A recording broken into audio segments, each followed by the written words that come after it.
Welcome back to the Truth Doctor Show. I have realized that I just want to do series. I also realize, I don't know if any of you know that I have a bunch of tattoos because I always wear my jacket in every one of my Reacts videos. I don't want to wear my jacket for this React series. We are reacting to the Prime Video original Fleabag. So many of you have suggested that I watch this series because from what I shared on the Euphoria season 2 breakdown that we did together, this main character is apparently a lot of my life before I became a therapist. I watched the trailer for it and I know that I'm in for a ride. Here we go. You know that feeling when a guy you like sends you a text at 2 o'clock on a Tuesday night asking if he can come and find you, and you've accidentally made it out like you've just got in yourself, so you have to get out of bed, drink half a bottle of wine, get in the shower, shave everything, dig out some agent provocateur business, suspend about the whole bit, and wait by the door until the buzzer goes. Yes, I do. Oh, he's cute. Hey. Okay, first thing, we do this all the time. We do this all the time. When we want to invite somebody into our life that doesn't actually fit in our life, we will make up a lifestyle so that we can engage with them however we want to, whether it's seeing a movie that they want to see, automatically liking a band that they're in love with, pretending like you had a fun night out and you are so desirable so that they desire you. This is interesting. Let's see where it goes.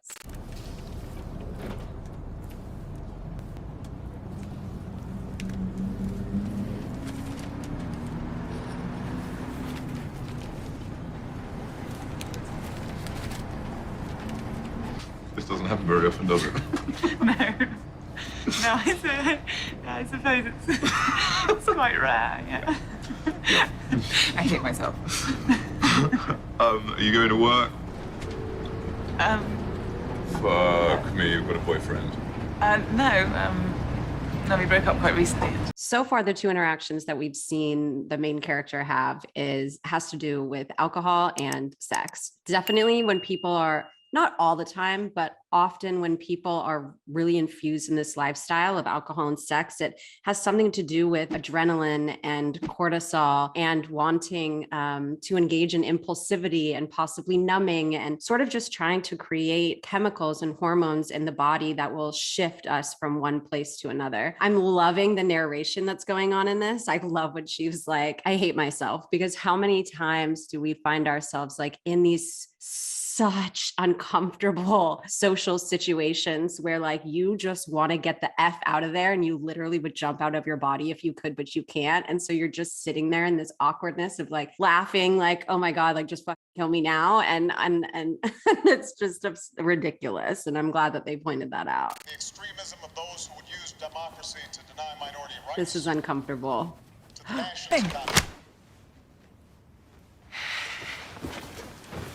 Harry, I know what you were doing. I was watching the news. What was he talking about then? What? Please, I just need to hear this. What was he talking about? In moments like this, he knows what she was doing, but sometimes what we do when we find ourselves in these situations where like we know that the person is lying to us, but what we want them to do is just we want them to try to do whatever they can to try to pull out any rationality that they can find, because you know that there isn't any. And as much as it's like a ridiculous thing to do, it can feel very like reassuring to the person to ask that question, like basically like, oh really? Then tell me more about that. And it kind of puts this woman in the position of like, oh shit, he knows I'm lying. And he just wants to make her suffer through it because she's lying. And that's not cool. Making someone suffer in general is not cool, but this is like very fair game and it makes sense. Don't say anything. And please don't contact me or turn up at my house drunk in your underwear. It won't work this time. It will. I'm taking that posh shampoo.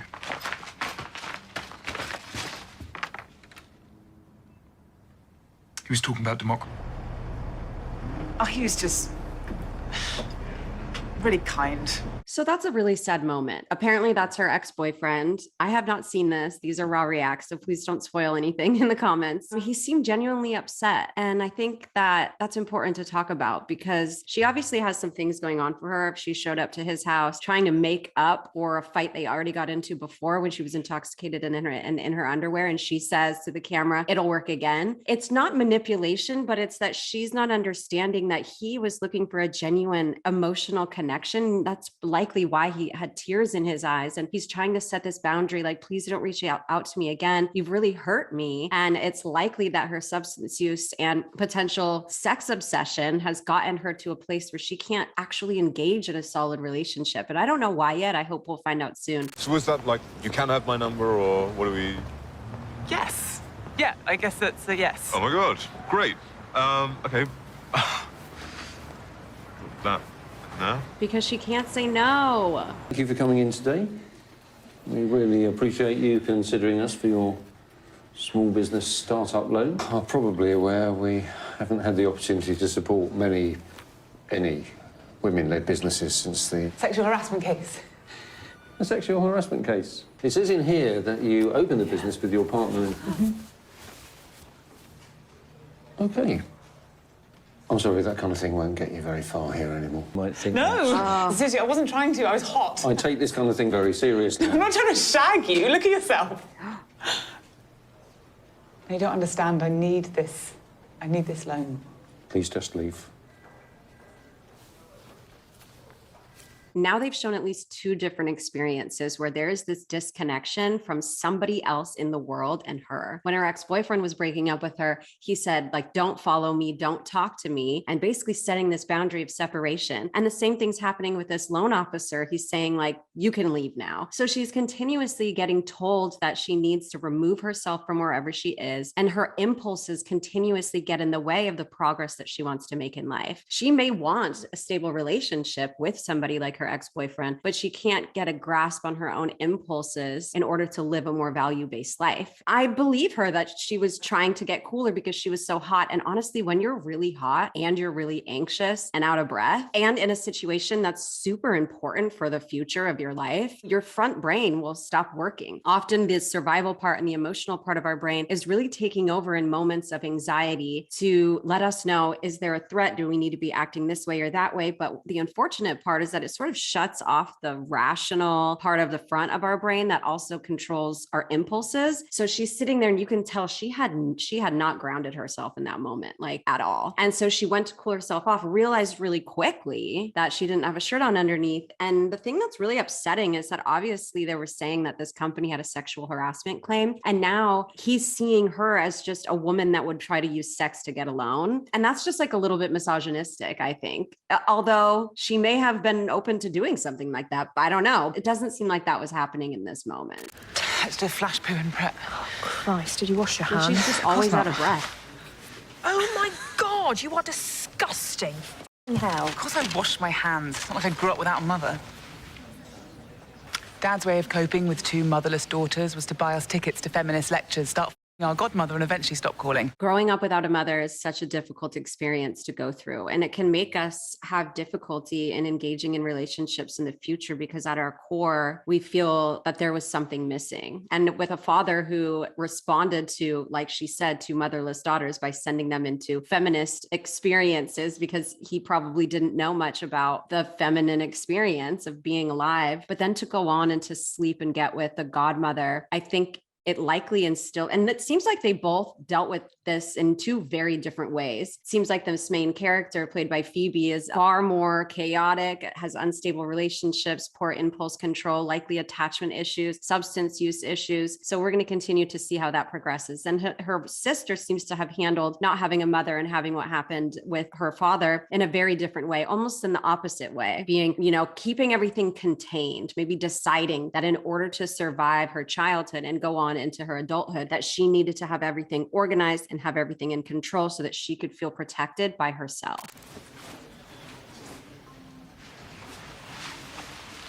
I'm wearing the top that she lost years ago, So, any luck? Oh, God, with- can we just with have the- 2 I was seconds going to without ask how it was I going know, I with just the don't want to cat. talk. There are so many people in her life that completely see through her behaviors. And it seems like she knows her behaviors too. She's talking to us. She knows exactly why her sister is upset. And her sister knows that she knows why she's upset, but she still refuses to just be open and honest about it. And I'm excited to see where this series goes because why is she so incapable of admitting when she's done something wrong? The only thing harder than having to tell your super high-powered, perfect, anorexic, rich super sister that Okay. you've run out of money is having to ask her to bail you out. God, really poor communication skills between them. I'm just going to ask her. Do you need to borrow money? No. Can't do it. Can't do it. Can't do it. Can't do it. So business is good then. Yeah, it's good. It's really good. It's really, really good. Yeah, it's really good. Okay. Sounds like it's really good. Seems like two things were going on there. One, she again just wasn't capable of admitting the truth about where she's at in her life and what she's experienced and what she's done. That she's also created this dynamic of judgment coming onto her because the people around her are probably pretty sick of her behaviors. And so they're going to judge because there's likely been a cycle that's taken place of like, oh no, like I'm going to stop or I want to get better or whatever it is. And that's not any shame on that. Healing mental health and whatever it is that she's going through is really difficult. It's also difficult for the people on the outside to deal with the cycle and to deal with the lies and the minimization or the magnification of different things that make just somebody's life and their responses so out of proportion to what's really going on. Is Harry helping? We broke up.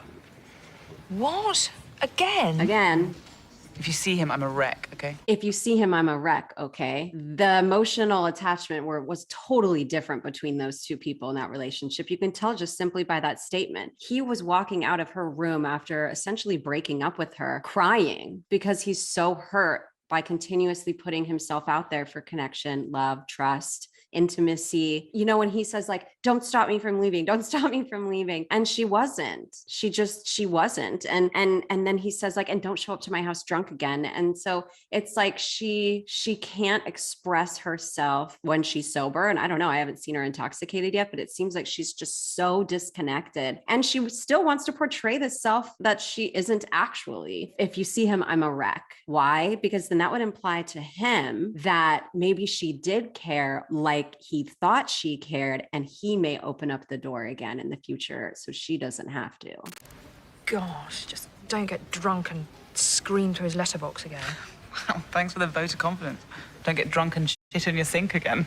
When are you going to stop bringing that up? When you do something better. It's interesting that she holds on to this memory that she has of her sister in a sink, because to me the reason that she would hold on to that is because it just shows that her sister's just the same as her, that everybody can do things that are embarrassing, chaotic, impulsive, ridiculous. Like if we feel shame about it, because it seemed like she just really did feel so much shame. Like, when are you going to stop bringing that up? But I think she continues to bring it up because it's like, hi, I know that you've tried to like overcome everything that we've been through and you think that like you're just up here, but like relax a little bit, because remember that time. It's not that bad of a strategy to sort of like bring her down a little to the same level. But there's so much other stuff going on in that relationship and the way they communicate with each other that it's likely not the best way right now. I don't know about you, so I pose the question I have to this, the women in this room today. I have Fleabag's exact personality. Please raise your hands if you would trade 5 years of your life for the so-called perfect body. They both raise their hand. The only ones. They're so much more similar than they think they are. What?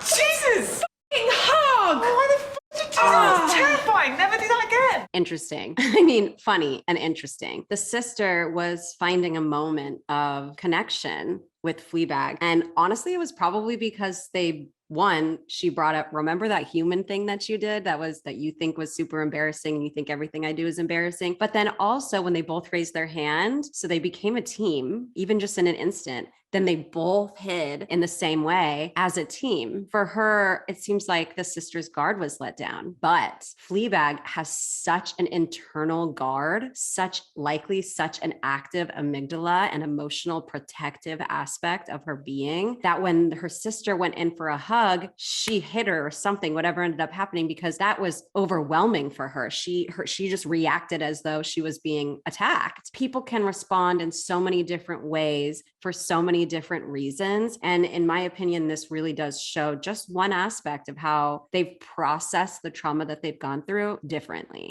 She went on a date with him. Well, I've been in a fight. I've never been punched in the face. You know what I mean? I've been punched in the leg. Or like when I was shot. Yeah, or we could just go back to mine. Got to be up really early, so Well, let's get you a cab in the morning. it's ridiculous. Like, Okay, what the f*** is your problem? Oh, oh, nothing. I like you. Okay, you're a dick. Wait, Wait, don't follow me. I wasn't. You drop this. she just wants emotional alleviation. She wants to be intoxicated or go out for drinks, but not if she's going to have an emotional conversation with her sister. She wants to go out for drinks, but only if it will lead to engaging in sexual acts, because that's another way for her to have that emotional release. She's also very quick to go from, hey, no, yeah, you're cool. And you can tell she was like drowning herself in boredom listening to this person because she thought that it would result in what it is that she actually wanted. So she went from, okay, like I'll deal with it. Don't worry, I can get you a cab. We can drink at your place, my place, your place. And then says, what's your problem? When there isn't a problem with him. He's actually seems like a very nice man. And she just says like, and then she says, don't follow me. And that's really interesting because that's probably a part of the projection of the fact that she hasn't dealt with the fact that that's what her ex pretty much said to her when he was leaving her room. Also reminds me a lot of borderline personality disorder, this ideation and devaluation. And I have borderline personality disorder. And so, I mean, it does happen like that quickly. But I just don't know if that's what's happening here because it's a one-time situation. But she definitely went quickly. She wasn't idealizing him, but she was dealing with him and then moved straight to devaluing, like calling him names and just walking out. Oh my God. This is totally fine. It's her ex. All right, Dad. Oh, just say. You know, it's nearly 2 o'clock in the morning. Oh, fuck it. I have a horrible feeling that I'm a greedy, perverted, selfish, apathetic, cynical, depraved, morally bankrupt woman who can't even call herself a feminist. Well, you get all that from your mother. Oh.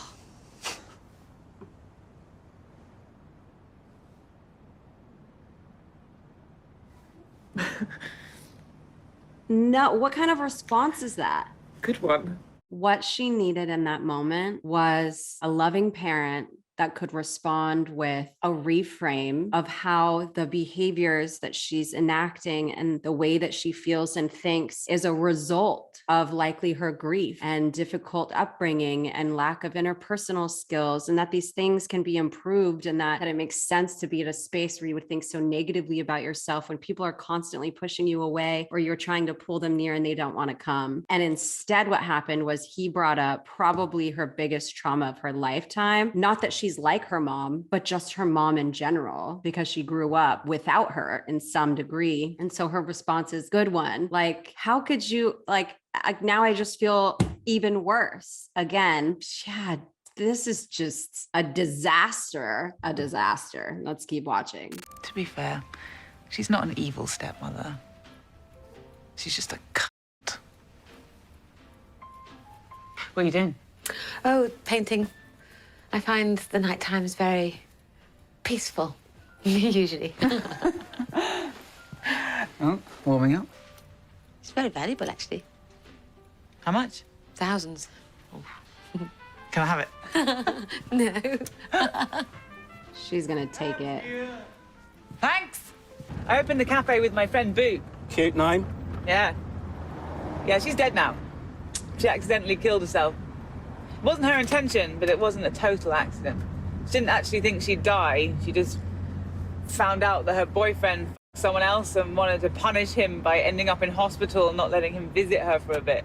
This is the first time that we've seen her actually open up about something that she's been through, and it was with a stranger. I think that's something that we should definitely keep in mind. It can be easier to tell strangers tragic stories about our life because they can't ever come back with saying something more about the situation that could make you feel worse. I mean, sure, maybe that same situation could have happened where she was talking to this cab driver about how she feels about herself as a person, like she was doing with her dad, and the cab driver could have said like, well, tell me, what about your mom? And like, Like, so of course there's ways that strangers could say something and sort of activate this experience within someone, but it's very interesting that she has opened up about something that's very overwhelming and likely traumatizing for her with a complete stranger. What I can see already is that Fleabag has dealt with so many tragic situations that have created holes in her psyche that are filled with this negative emotion, whether it's grief or loss. And she's also appears to have become very cynical, because even in these moments where she seeks connection, either she can't connect with them because she has an automatic trauma response instead of getting a hug from her sister, or when she actually reaches out to her dad and is open and honest about just how she feels about herself while she's intoxicated at the end at 2 a.m. of a long night of drinking. And the dad doesn't give any emotion back and actually just puts a barrier against her and just says, like, don't go upstairs, limiting her place in his life. And she likely felt that way for a long time, considering the way that they talk about the dad getting with the godmother.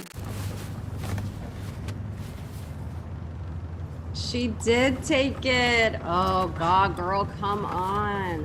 When they find out, they're not gonna want to connect with her.